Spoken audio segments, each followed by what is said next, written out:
Bismillahirrahmanirrahim. Alhamdulillahirabbil alamin. Wassalatu wassalamu ala asyrafil anbiya wal mursalin sayyidina Muhammadin wa ala alihi wa sahbihi ajmain.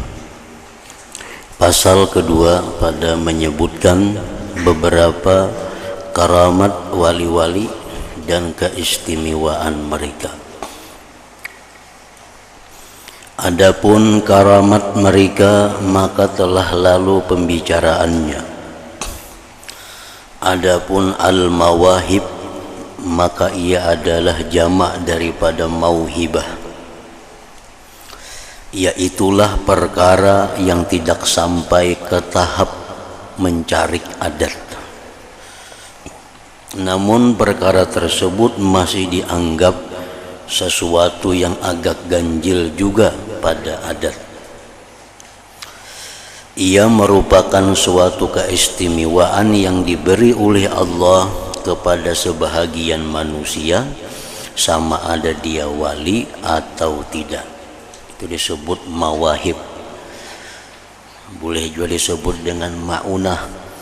Orang-orang yang belum sampai ke derajat wali tetapi dia beriman, dia bertakwa, diberi Allah pula kelebihan, namanya mawahib. Maka di sini akan saya sebutkan beberapa buah cerita karamah wali dan beberapa mawahib keistimewaan mereka yang baik-baik. Allah Ta'ala berfirman, wa kullan naqussu 'alaika min amba'ir rusul ma nusabbitu bihi fuadak. Maksudnya, dan kami mengisahkan atas engkau wahai Muhammad akan kisah para rasul. Dikisahkan kepada Nabi kita kisah Nabi Ibrahim dalam berdakwah, dikisahkan tentang Nabi Nuh dalam berdakwah dan mukjizat-mukjizat mereka, dikisahkan kepada Nabi kita Nabi Musa dan mukjizat beliau dan orang-orang yang memusuhinya, dikisahkan oleh Allah kepada Nabi kita dalam Al-Quran. Dan kami mengisahkan atas engkau wahai Rasul akan kisah para Rasul terdahulu, yaitulah barang yang sebenarnya dapat kami kukuhkan dengannya akan hati engkau.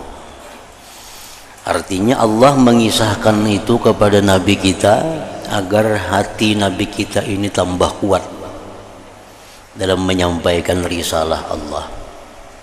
Bagaimana Nabi Nuh ditantang kaumnya sehingga timbul mukjizat, bagaimana Nabi Ibrahim melawan Namrud, bagaimana Nabi Musa melawan Fir'aun, itu dikisahkan oleh Allah dalam Al-Quran untuk mengukuhkan hati Nabi kita. Dan firman-Nya lagi, ulaika alladzina hadallah fabihudahu muqtadi.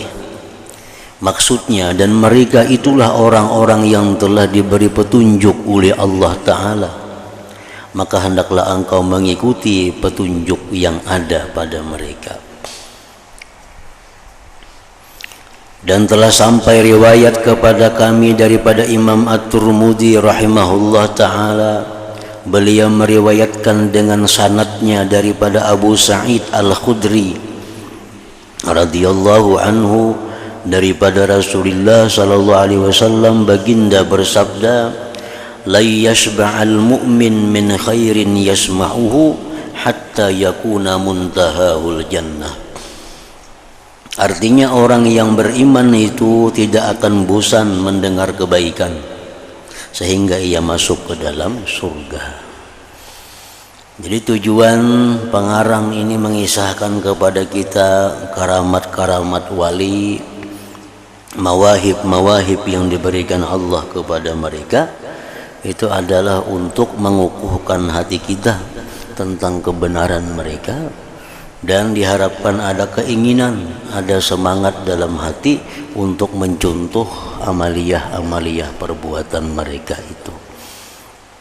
Sebenarnya itu tujuan dibaca manakib, Fakih Muqaddam, dibaca manakib Abdul Qadir Al-Jilani, dibaca manakib Syekh Saman dan lainnya. Tujuannya adalah dibaca manakib itu untuk menggugah hati pendengar agar pertama mengakui kebenaran mereka, bahwa mereka di jalan yang benar. Nah, kemudian menggugah hati agar cinta kepada mereka, agar bisa mengikuti amal-amaliyah mereka itu. Itu tujuan kenapa membaca manakib itu disuruh, kenapa membaca manakib itu dianjurkan. Ya tadi, agar supaya kita mencintai mereka, agar kita meyakini kebenaran mereka dan mengikuti amaliyah mereka itu.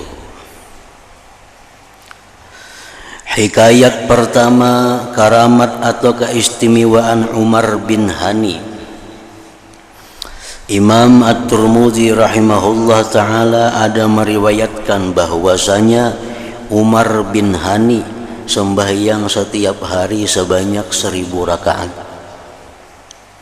dan beliau bertasbih sebanyak 100.000 kali tasbih setiap harinya. Nah, itu karamat, karena orang hampir-hampir kada akan bisa melakukan seperti itu. Sembahyang 1000 rakaat sehari, tasbih pulang subhanallah subhanallah itu 100.000 sehari. Hanya orang-orang yang terhormat, orang-orang mulia yang diberi Allah kemampuan demikian. Nah, jadi itu karamat. Bahkan karamat ini lebih istimewa daripada karamat bisa berhilang, daripada karamat bisa terabang, lebih mulia daripada karamat bisa jalan di banyu. Karena itu bisa dilakukan oleh orang-orang kafir. Orang kafir bisa jadi berhilang. Ada orang kafir yang bisa berhilang. Taulah, bukan ninja. Bisa berhilang atau tidak datangnya. Padahal orangnya ada Islam. Nah, tapi kalau sudah sembahyang 1000 rakaat sehari, baca tasbih 100.000, nah ini maka kada bisa. Kada orang beriman. Maka orang beriman pun orang-orang yang sudah dipilih oleh Allah yang bisa demikian itu. Hikayat kedua, karamat Abu Muslim Al-Khawlani rahimahullah ta'ala. Telah meriwayatkan Asy-Syaikh Abdul Baqa Al-Hafiz daripada Atha berkata, ia telah berkata istri Abu Muslim Al-Khawlani rahimahullah ta'ala, wahai Abu Muslim, ujar nang bini nih, tidak ada di rumah kita gandum pada hari ini. Kita hari ini kehabisan beras. Lalu Abu Muslim berkata kepada istrinya, dan sesuatu apa yang ada di sisimu? Istrinya menjawab, hanya ada 1 dirham saja. Hanya ada 1 dirham bisi duit. Daripada hasil kami menjual 1 helai kain tenunan. Lalu Abu Muslim berkata, berikan uang itu kepadaku dan aku bawa ke sini 1 bekas tempat untuk mengisi gandum. Abu Muslim terus pergi ke pasar, dan berhenti di hadapan kedai toko seorang yang menjual makanan. Ketika ia dalam keadaan demikian, datanglah seorang yang minta-minta dan berkata kepada Abu Muslim, wahai Abu Muslim, berikanlah kepadaku sesuatu. Lalu Abu Muslim mengilak daripadanya dan mencari kedai yang lain.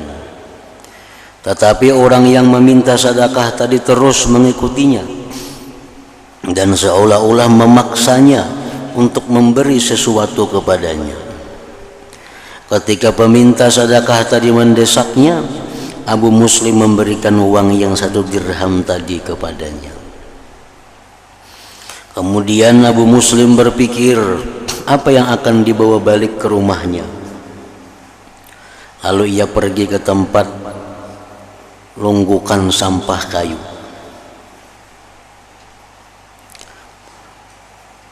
Ke tempat potongan-potongan sampah kayu. Maka Abu Muslim terus saja mengambil potongan-potongan kayu itu dan memasukkannya ke dalam bekas yang dibawanya. Tadi dengan dicampurkan sedikit tanah. Jadi bakul wadah gandum tadi buati potongan-potongan kayu dicampur lawan tanah. Setelah itu Abu Muslim terus balik ke rumahnya dan mengetuk pintu rumahnya, sedangkan hatinya sangat takut dari pertanyaan istrinya. Ketika istrinya membuka pintu rumah, Abu Muslim melemparkan bekas yang berisi potongan-potongan kayu tadi di tepi pintu. Lalu beliau terus meninggalkan rumahnya. Apabila istrinya membuka bekas tersebut, ia mendapatinya penuh berisi dengan gandum hawari, sejenis gandum yang paling baik. Kemudian istrinya membuat roti. Apabila hari sudah larut malam, Abu Muslim balik ke rumahnya. Lalu ia mengetuk pintu rumahnya. Dan apabila beliau duduk, istrinya membawa kepadanya satu hidangan yang terdiri daripada roti tepung hawari. Abu Muslim merasa heran lalu bertanya, "Di mana kamu mendapatkan roti ini?" Istrinya menjawab, "Daripada tepung yang engkau bawa balik siang tadi." Lalu Abu Muslim pun memakan roti tersebut sambil beliau menangis terseduh-seduh. Nah, ini contoh karamat. Artinya bakul yang diisi dengan potongan-potongan kayu dicampur tanah, akhirnya digantikan Allah isinya menjadi gandum yang paling baik gandumnya. Maka alangkah baiknya cerita ini dan banyak sekali faidah yang terkandung di dalamnya. Abu Muslim Al-Khawlani itu ialah Abdullah bin Sawab ngaran sidin. Berasal dari negeri Yaman dan tinggal di negeri Syam di suatu kampung yang bernama Daria. Beliau adalah di antara tabi'in, orang yang berguru dengan sahabat, orang yang berguru dengan sahabat Nabi, yang terkenal dengan zuhud, ibadah dan saleh. Dan beliau telah dikaruniakan Allah karamat-karamat yang zahir dan ahwal yang tinggi-tinggi. Beliau Abu Muslim Al-Khawlani masuk Islam di zaman Rasulullah sallallahu alaihi wasallam. Masuk Islam di zaman Rasulullah sallallahu alaihi wasallam lagi. Tetapi ketika beliau dalam perjalanan pergi ke Madinah untuk menemui Rasulullah, tiba-tiba Rasulullah sallallahu alaihi wasallam meninggal dunia. Jadi beliau tidak sempat bertemu dengan baginda Rasul sallallahu alaihi wasallam. Beliau hanya sempat bertemu dengan Sayyidina Abu Bakar, Sayyidina Umar dan sahabat-sahabat lainnya radhiyallahu anhum. Makanya itu Abu Muslim ini disebut termasuk golongan tabi'in, karena bertemunya hanya dengan sahabat-sahabat. Dengan Nabi kada sempat bertemu. Beliau di pertengahan jalan mau bertemu Nabi, Nabi wafat.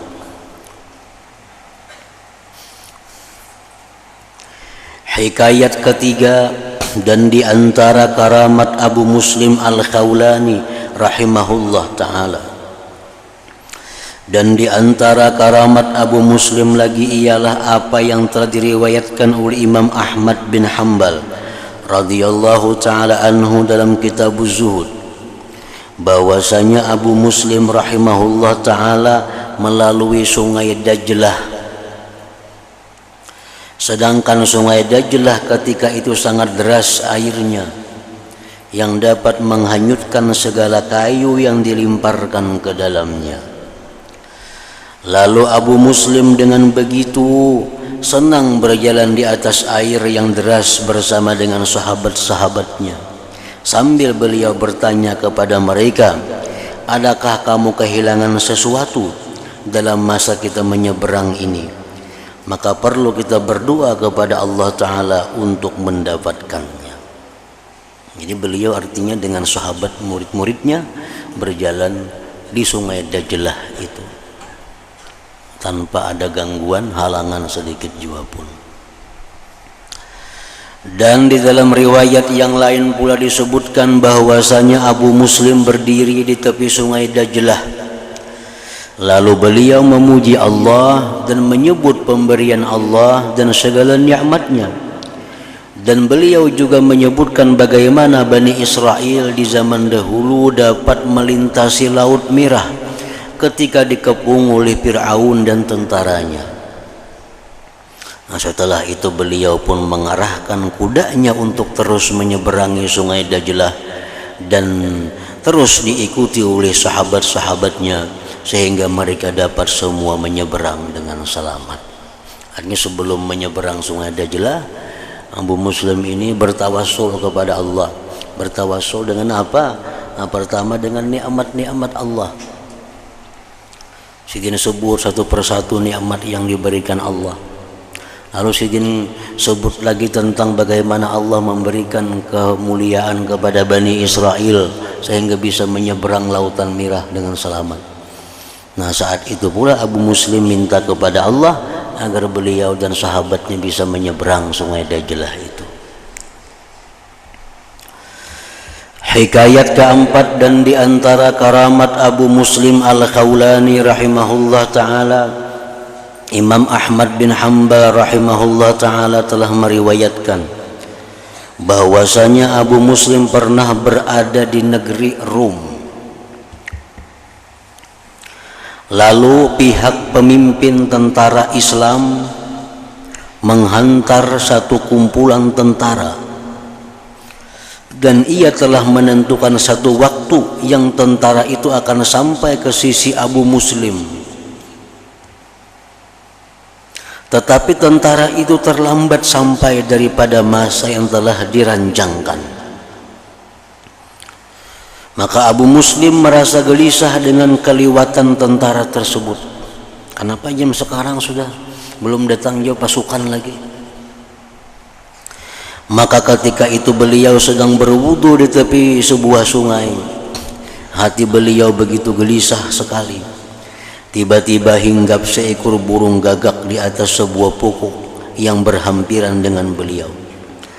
Lalu burung gagak itu berkata, "Wahai Abu Muslim, apakah engkau bersusah hati karena hal tentara itu?" Lalu Abu Muslim menjawab, "Ya, benar." Burung itu berkata pula, "Jangan engkau bersusah hati karena mereka telah berperang dan telah mengambil harta rampasan daripada musuh. Mereka akan sampai ke sini pada hari sekian-sekian, jam sekian, dan pada masa sekian-sekian." Lalu Abu Muslim bertanya, "Siapakah engkau ini? Mudah-mudahan Allah merahmati engkau." Burung gagak itu menjawab, "Aku ditugaskan untuk memberi kabar kepada hati orang-orang yang beriman." Ini karamat juga ngarannya. Burung bisa berpandir, burung bisa diajak komunikasi. Nah, itu karamat yang diberikan Allah. Maka tentara tersebut sampailah pada hari dan masa yang telah disebutkan oleh burung tadi. Nah, ini tentara itu akan sampai ke sini menjemput engkau pada hari anu, jam anu. Nah, tepat pada waktu itu datang tentara tadi. Hikayat kelima dan di antara karamat Abu Muslim Al-Khawlani rahimahullah ta'ala telah meriwayatkan oleh Imam Ahmad bin Hanbal rahimahullah ta'ala lagi bahwasanya Abu Muslim sedang duduk bercakap-cakap bersama dengan sahabat-sahabatnya, para tentara yang sedang berperang di negeri Ar-Rum. Lalu mereka berkata kepada Abu Muslim, "Sebenarnya kami sangat rindu makan daging. Maka jika engkau berdoa akan Allah, semoga ia memberi rezeki kepada kami. Kan tentara itu dulu dikirim dari Madinah oleh khalifah sampai 3 bulan 4 bulan hanya bulik ke Madinah, kayaknya ganti pulang pasukannya. Ini zaman perang zaman Nabi itu seperti itu. Misal tentara ini orang 30 atau orang 100 atau orang 1000 dikirim, ditugaskan untuk memerangi negeri anu, kayaknya 3 bulan 4 bulan hanya rebulikan. Jadi selama itu mereka hanya berkimah di padang-padang pasir guringan. Nah, di antara pasukan itu ada Abu Muslim Al-Khawlani umpat berperang itu. Lalu ujar sahabat-sahabat lain, sahabat-sahabat Sidin, kita lawas kada makan daging nih, makan gandum aja hari-hari, lawas kada makan daging. Berdoa apa engkau, mudahan Allah memberi kita rezeki. Lalu Abu Muslim berdoa, ya Allah, sesungguhnya engkau telah mendengar permintaan mereka dan engkau berkuasa memberi apa yang mereka minta. Sebaik saja doa itu dipanjatkan oleh Abu Muslim, tiba-tiba mereka dilintasi oleh seekor kijang. Tiba-tiba datang ada kijang menyerah diri. Maka mereka pun mengepungnya sehingga mereka dapat menangkapnya dan akhirnya mereka dapat memakannya. Nah, makan daging kijang. Ini karamat Abu Muslim Al-Khawlani tentang mustajab doa Sidin. Hikayat ke-6 dan di antara karamat Abu Muslim Al-Khawlani rahimahullah ta'ala telah meriwayatkan oleh Imam Ahmad bin Hanbal rahimahullah ta'ala bahwasanya di zaman Khalifah Muawiyah radhiyallahu anhu orang ramai sedang ditimpa kemarau yang panjang. Lalu Sayyidina Muawiyah radhiyallahu ta'ala anhu mengajak orang ramai untuk sembahyang istisqa, sembahyang minta hujan. Apabila orang ramai sudah sampai ke tanah lapang yang merupakan tempat mereka sembahyang, lalu Muawiyah radhiyallahu taala anhu berkata kepada Abu Muslim, sembahyang istisqa itu sembahyang khusus untuk minta hujan, kayak sembahyang hari raya, cuma kalimat-kalimatnya berbeda. Jadi sembahyang istisqa itu di tanah lapang. Dianjurkan bahwa sebelum sembahyang istisqa itu masyarakat diminta puasa, diminta untuk segera bertobat seluruh kampung. Nah, sudah bertobat, sudah puasa, kayaknya pada hari yang ditentukan seluruh masyarakat berkumpul di tanah lapang. Di tanah lapang itu dibawahi semuaan, kakanakan nang halus dibawa, orang tua nang bapapah dibawa, orang tua nang betanduk dibawa ke tanah lapang semuaan. Binatang-binatang, ayam, kucing, kambing dibawa juga ke tanah lapang semuaan.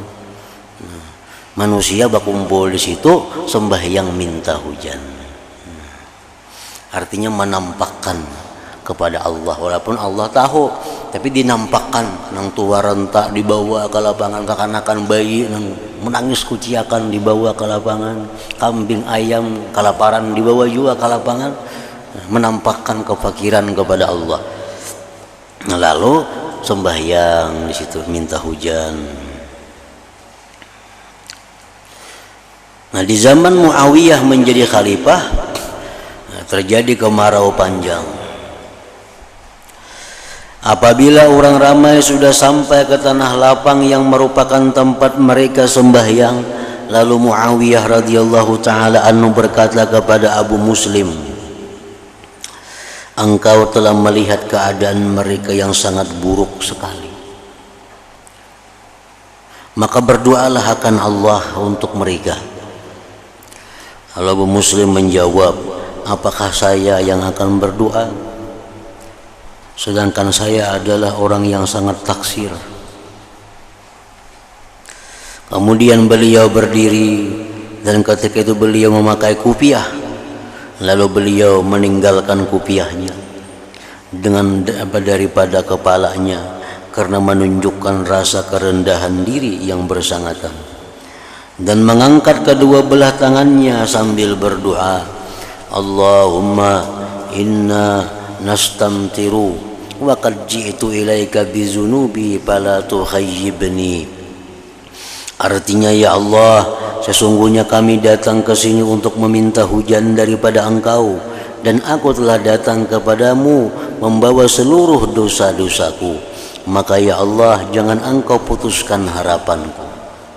Setelah mereka bersurai dari majelis tersebut, bubar dari majelis tersebut, dan sebelum sempat mereka sampai ke rumah masing-masing, tiba-tiba mereka telah diberi hujan oleh Allah Ta'ala.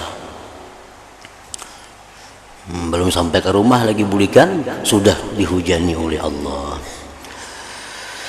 Lalu Abu Muslim berdoa, Allahumma inna Muawiyah aqamani maqama sum'ah, fa in kana li indaka khairun faqbidni ilaik.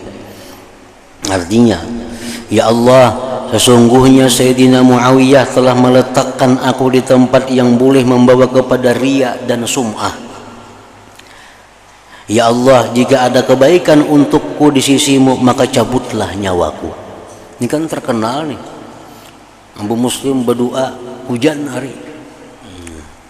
Jadi di sini ini ngarannya bisa membuat aku riya, bisa membuat aku sum'ah. Lalu di sini sebaiknya, ya Allah, matikan lagi sudah aku. Maka Abu Muslim pun meninggal dunia pada hari Kamis selepas seminggu daripada peristiwa sembahyang istisqa tersebut. Hikayat ketujuh, dan di antara karamat Abu Muslim Al-Khawlani rahimahullah ta'ala telah meriwayatkan oleh Al-Hafiz Abu Tahir As-Salafi daripada Surahbil Ibni Muslim bahwasanya Al-Aswad bin Qais Al-Ansi, seorang pendusta yang mengaku menjadi nabi di negeri Yaman selepas kematian Rasulullah sallallahu alaihi wasallam. Aswad bin Qais Al-Ansi ini orang yang mengaku nabi, memanggil Abu Muslim untuk datang kepadanya. Lalu Al-Aswad berkata kepada Abu Muslim, apakah engkau bersaksi bahwa aku Rasulullah? Apakah engkau mengakui aku Rasulullah? Abu Muslim menjawab, aku tidak mendengar. Lalu Al-Aswad berkata pula, apakah engkau bersaksi bahwa Muhammad itu Rasulullah? Abu Muslim menjawab, iya, benar. Al-Aswad mengulangi perkataan seperti itu beberapa kali, dan Abu Muslim memberikan jawaban yang sama. Lalu Al-Aswad marah kepadanya dan menyuruh supaya dinyalakan unggunan api yang besar, lalu dilemparkan Abu Muslim ke dalamnya. Tetapi api tersebut sedikit pun tidak memudaratkannya, dan Abu Muslim dapat selamat daripadanya. Jadi bukan hanya Nabi Ibrahim yang selamat dari api itu, Abu Muslim pun selamat dari api karena beliau kadang mengakui kenabian Aswad bin Qais Al-Ansi itu. Lalu dikatakan kepada Al-Aswad, sebaiknya Abu Muslim ini dibuang saja ke negeri lain, kalau tidak ia akan merusakkan rancanganmu. Lalu Aswad memerintahkan supaya Abu Muslim pergi meninggalkan negeri Yaman, dan beliau pun terus sahaja menuju ke Madinah Al-Munawwarah. Asalnya orang Yaman Abu Muslim ini, karena di Yaman itu ada orang mengaku nabi, dan beliau selalu diancam, diusir dari Yaman pindah ke Madinah Munawwarah. Ketika Abu Muslim sampai ke Madinah, beliau meletakkan untanya di hadapan Masjid Nabawi dan terus masuk ke dalam masjid dan bersembahyang berdekatan dengan sebatang tiang yang ada di situ. Pergerakan Abu Muslim ini diperhatikan oleh Sayyidina Umar bin Khattab radhiyallahu taala anhu. Lalu beliau datang mendekatinya. Selepas Abu Muslim selesai sembahyang, Sayyidina Umar bertanya, dari mana kamu datang? Abu Muslim menjawab, dari negeri Yaman. Sayyidina Umar terus bertanya, barangkali engkau ini orang yang telah dilemparkan oleh Aswad ke dalam unggunan api tetapi engkau tidak terbakar. Hitam ini ialah orangnya nang menjar habar selamat dari api nang dibakar orang. Mbah Muslim menjawab, orang itu namanya Abdullah bin Sawab. Pada Yazidin artinya, cuma lebih terkenal dengan Abu Muslim Al-Khawlani. Ngarang sebujurannya Abdullah bin Sawab. Orang itu namanya Abdullah bin Sawab. Lalu Sayyidina Umar bertanya lagi, coba ceritakan kepadaku dengan sebenarnya, apakah engkau orang yang aku maksudkan tadi? Akhirnya Abu Muslim mengatakan, iya benar. Lalu Sayyidina Umar memeluknya sambil menangis terseduh-seduh. Dan setelah itu beliau membawanya menghadap Al-Khalifah Abu Bakar Siddiq radhiyallahu ta'ala anhu. Sayyidina Abu Bakar kelihatan sangat gembira sekali dan beliau berkata, segala puji bagi Allah yang tidak mematikan aku sehingga ia bisa memperlihatkan kepadaku di kalangan umat Muhammad sallallahu alaihi wasallam ini seorang yang diperlakukan seperti Nabi Ibrahim alaihissalam. Nah, Abu Bakar pun bersyukur bisa bertamu lawan Abu Muslim ini karena bertemu dengan orang yang sama dengan Nabi Ibrahim yang dilemparkan ke dalam api yang besar tapi selamat kada dibakar oleh api. Nah, maka di dalam cerita ini telah disebutkan karamat yang besar dan ahwal yang indah sekali. Nah, itu sebagian kecil daripada karamat yang diberikan Allah kepada seorang walinya, kepada seorang kekasihnya yang bernama Abdullah bin Sawab yang lebih dikenal dengan nama Abu Muslim Al-Khawlani. Nah, kemudian hikayat ke-80 karamat Asy-Syaikh Abdul Wahid bin Ziyad radhiyallahu taala anhu.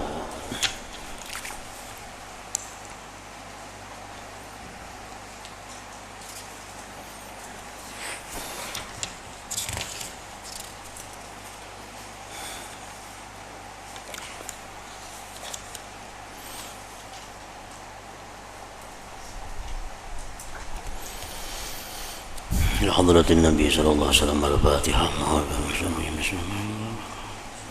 مستحيل من الصراط المستقيم صراط الذين أنعمت عليهم غير المغضوب عليهم ولا الضالين بسم الله الرحمن الرحيم الحمد لله رب العالمين وصلي وسلم وبارك على سيدنا محمد وعلى آله وصحبه أجمعين اللهم اغفر لنا ما أخطأنا وما تعمدنا وما أسررنا وما أعلنا وما أسرفنا وما أنت أعلم به منا أنت المقدم وأنت المؤخر لا إله إلا أنت اللهم انفعنا بما علمتنا وعلمنا ما ينفعنا وزدنا فهما وعلما وعملا وهدى وتوفيقا برحمتك يا أرحم الراحمين صلى الله على سيدنا محمد وآله وصحبه وسلم الحمد لله.